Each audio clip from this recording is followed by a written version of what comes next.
What's up, y'all? AJ Simmons here, back with another great interview for you guys. All right. And today's guest was referred to me by a goat in the industry up in Canada, Mr. Jared Sarbit.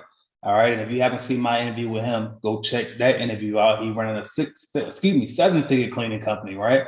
And now he referred me to a guy who was he was managing a nine-figure cleaning company. So I had to get him out here and pick his brain a little bit if he allow us to. And so without further ado, please help me welcome Mr. Dan Lindsay. Headed to the top, there ain't none of y'all stopping me. Used to say I never get a ring, Charles Barkley. Now I got a wife, got kids, own property. Bubble-eyed beans that look like that be watching me. Okay, I lied about the beans, but that was hard though. I'm still in that black act, but she starred though. Cause that's all it takes. I'm flashing for. I'm on my grind, not no more fashion show.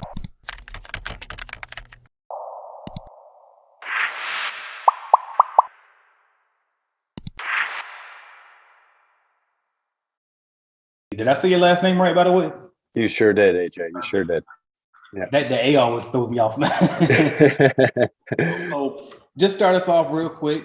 Actually, before we do that, I forgot I got a particular order I wanted to do this. So let's go to what my notes say. All right. So now Jared knows that my attention. Now he already knows that over here on this podcast, we always like to start off with the numbers first. So if you could just kind of let us know how much was that company doing in revenue that you were managing? So the company was a very big company. The company is $1 billion company, publicly traded here in Canada.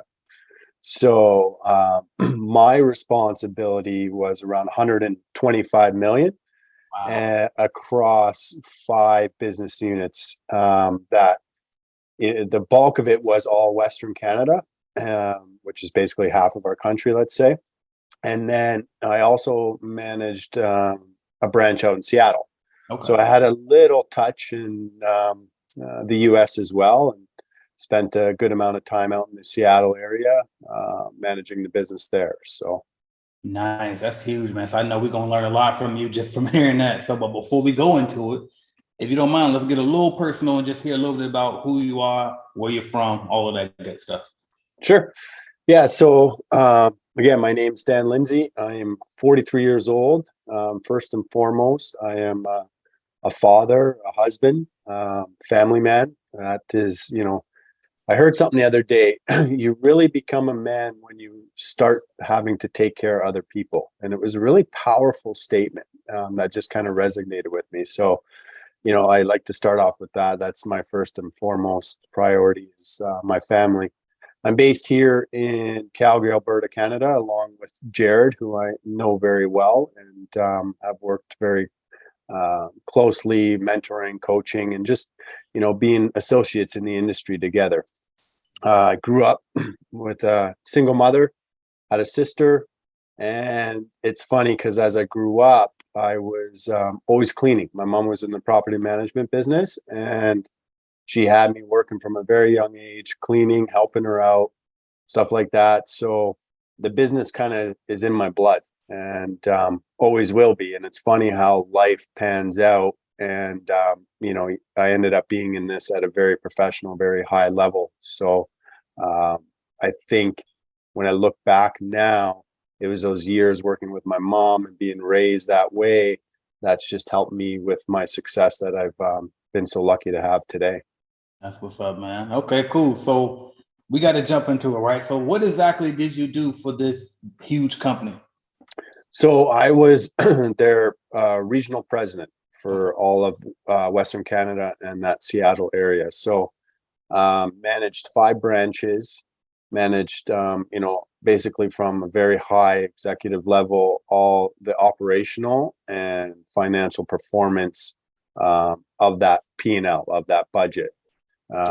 So it was across, 4 provinces in the country, and then the Seattle, and I think there was probably around 3,000 or so employees in total. I managed a key leadership team of about 8 individuals. We were super tight knit, and we were responsible for the overall delivery to our customers every day.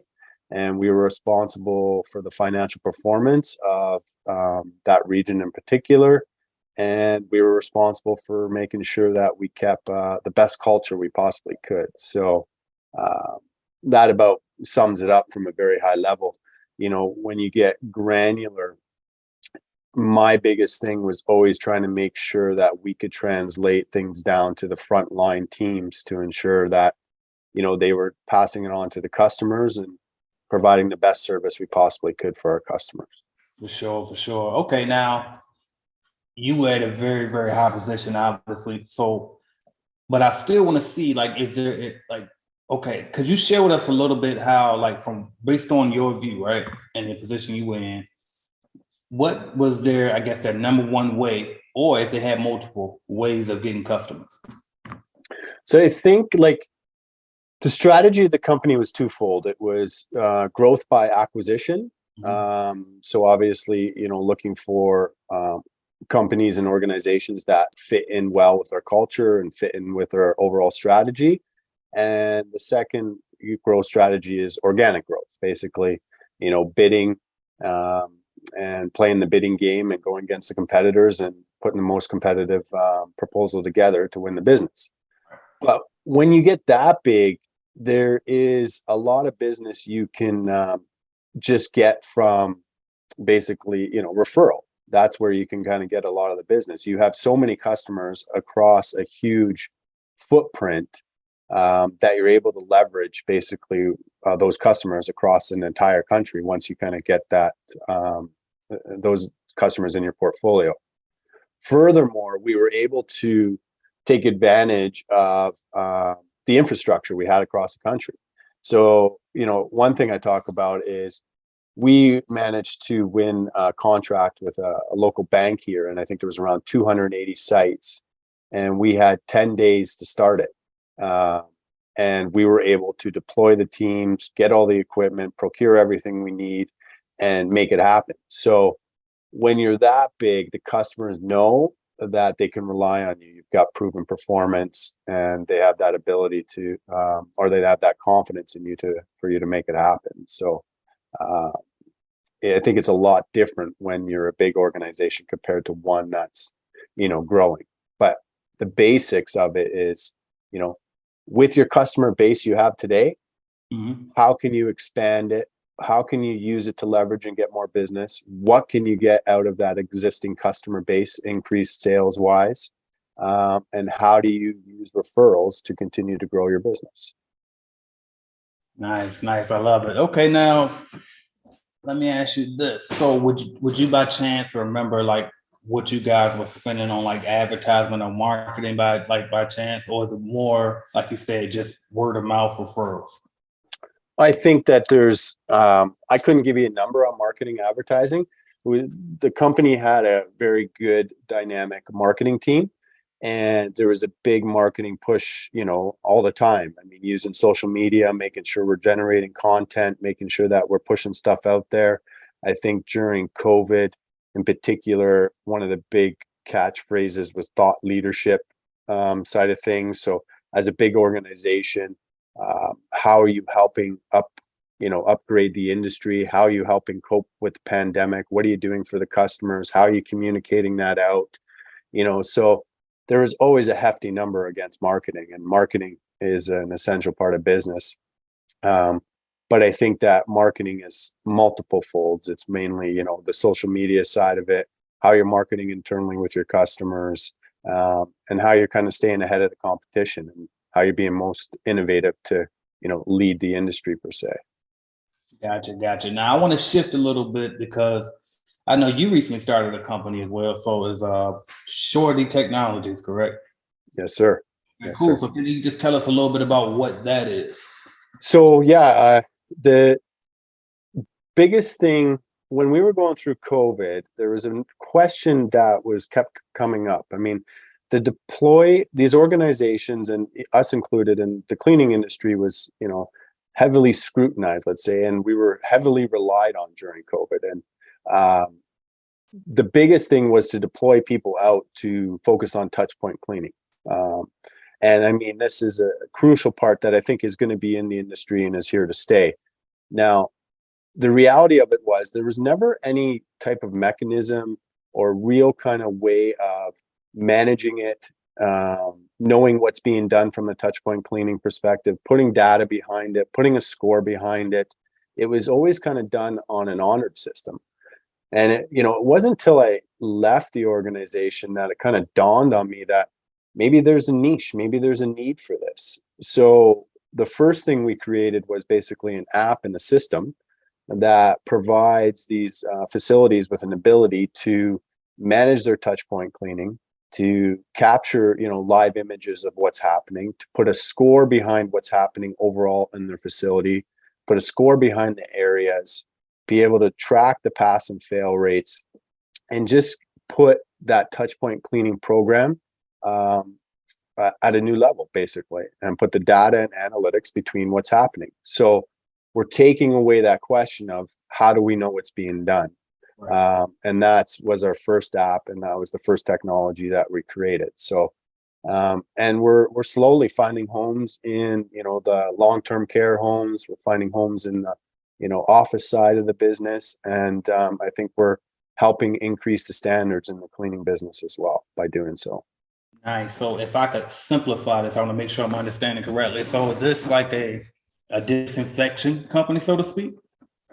No, we frankly, there is no science behind our app. Okay. It's either was that touch point cleaned or wasn't it? And let's document it and let's put a score behind it. And now we have an ability to know what was done when. Gotcha. So it's really more of metrics, like you're more of the technical company than an actual doing the service itself. You're showing us how to actually measure if it was done. Exactly. Gotcha. Exactly. Love Yeah. it. Okay. Yes. Now, did you leave? All right. Well, what will make you leave the prestigious position that you were in to go start your own company? So that is a big question that I got for sure. Even I thought maybe I was a little crazy, right? But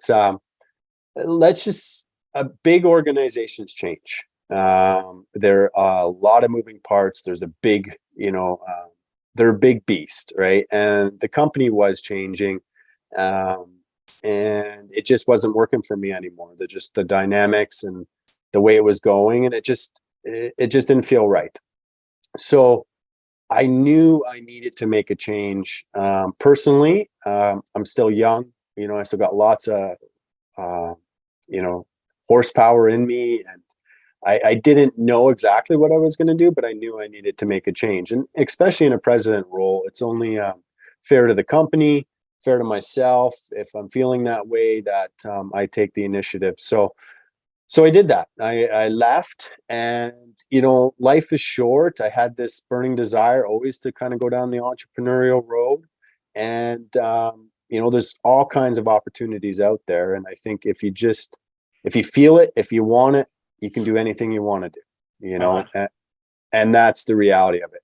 You have to be bold. You have to take the risk. You have to make some tough decisions. You have to, frankly, suck it up for a while. Grind through it.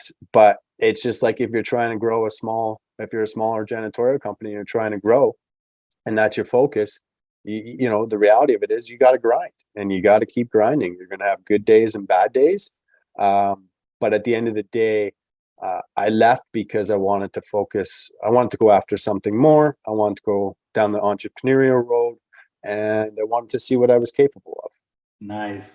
Now, I picked up something that you did say about your app, Shorty Technology. So with that, would you say this is geared really more towards cleaning companies or the customers, or both? We're still figuring that out, to be honest, AJ. Yeah, there seems to be I've had discussions with both sides of it. I think with any startup, with any organization, there is a vision. For sure, I had a vision of how to go to market, my go-to-market strategy, what the model looks like.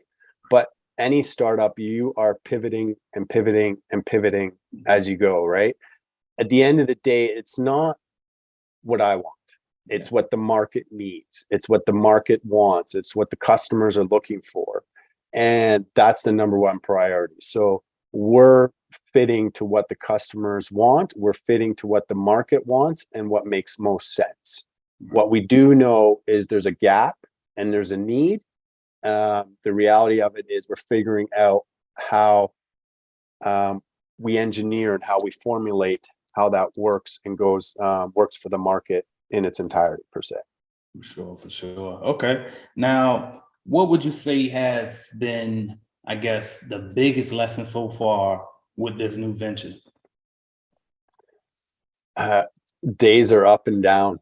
I mean, AJ, you've got an experience, right? Like you got to have good days and bad days, but it's just, you have to stay focused. You have to keep the eye on the prize, know and believe in what you got, believe in your vision, and keep pushing. And it's going to be worth it in the end. If you believe it, if you want it, if you got the passion, it will pay off. There's no doubt. I mean, you hear all kinds of success stories out there, right? I think another thing is there's a lot of no's. There's a lot of no's, but that's okay. I mean, you learn from the no's. You know, you don't take it personally. Walk away, learn from it again, and how do you adjust? How do you pivot? And take everything in stride, and always take everyone's feedback genuinely, and you know, and just keep going. For sure, man. And speaking of pivot, I'm gonna pivot into this lightning round in a minute, but before I do, I just thought of one more question. I wanted to make sure I did ask you this for the audience. If you could just leave us with, I guess, one thing, because again, you were at a publicly traded cleaning company, right? So that's huge. So is anything, because a lot of my viewers are like beginners, right? Yeah.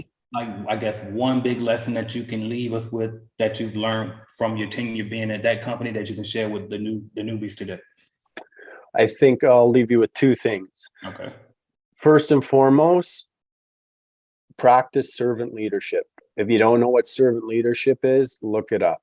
It is not about you. It's about your team. You know, in the janitorial business, it can sometimes be a thankful role, or let's say not a glamorous position, right? But at the end of the day, it's a necessity. And your team is a necessity to your success. So from a leadership position, you are there to serve your team. So practice service leadership is absolutely key. The second thing I would say is, no matter what the organization is going through, no matter how bad of a time or a phase, or how good of a phase or anything, focus on your culture. Always focus on your culture. Focus on how you can ensure you have a high performing culture. Focus on how you can recognize your team. Focus on how you communicate your strategies, and just focus on keeping that culture healthy, because as soon as it's very hard to get a healthy, high performing culture, but once you lose that, it's even harder to get it back. So always keep those two things in front of mind: servant leadership and culture. And culture, for sure, man. I think what they say, as you go, typically the business goes. So you got to set the standard for that culture, for sure, man. I love it. All right, cool. Let's jump into that lightning round. I'm going to say a word or a phrase, and you just say whatever comes to mind. Sounds good. All right. First word is Canada. Awesome. Okay. Next thing is music. DJ. Nice. Now, you know, that's why I threw that in there, right? All right. Cleaning business. A necessity. Nice. Okay. Entrepreneurship. Tough as shit. All right. College. Essential. Okay. Favorite movie or book? Top Gun Maverick. Nice. Okay. All right. Favorite hobby whenever you get some downtime? Hockey. Nice. Okay. Favorite music genre? EDM, house music. Okay, nice. So when I did this with Jared, I forgot his favorite genre. It wasn't rap, but he still wanted to name his top 5 favorite rappers. Do you want to still do the top 5 favorite rappers, or do you want to do your top 5 artists, period? I don't really have artists. Mine are more like DJs. I think my Okay. big thing is like when I work out and stuff, I put on like a DJ set that's an hour long. Nice. Um, and they play all kinds of different stuff, you know. Let's hit, Uh, let's hit the top 5 DJs. I will give you three. Okay. Okay. Mike Carbonell is probably number one. Okay. Um, Dave Guetta, as much as he's mainstream now, he's got a lot of, old school stuff that I really enjoy. And I would say the last one would be Dirty Lou. Cool. All right, man. That's what's up, y'all. So what is that? They all on YouTube? They're on, so I watched Mixcloud, it's called. It's an app. Gotcha. Okay. Yeah. Yeah. Okay.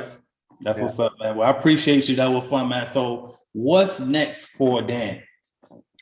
Like I said, going back, Dan's just going to keep pushing surety. I really appreciate, your time here and giving me some of your time and the ability to speak to your audience. I think I'm going to continue on helping advocate for the cleaning business and take opportunities such as this where I can, just to kind of provide any insight and expertise from my experience.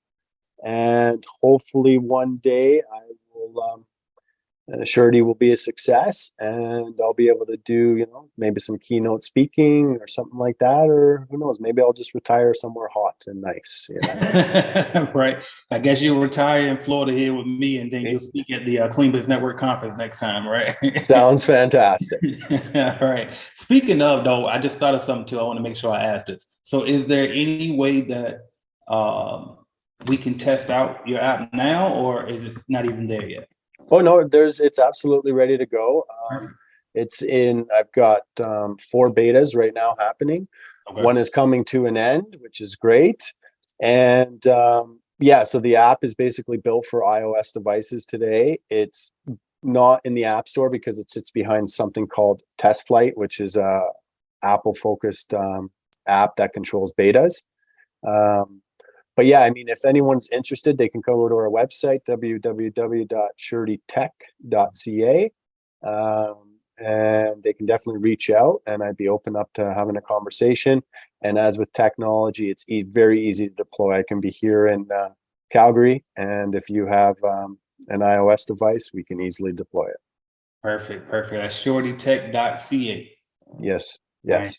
Perfect, y'all go check it out. And then I always ask everybody this at the end of the interview, and that's if somebody's watching this right now, they're thinking about starting a business, but they're scared, right? They don't want to leave that comfy job or that comfy paycheck every week or every 2 weeks, and they're just nervous about taking that jump. What could you say to them, Dan?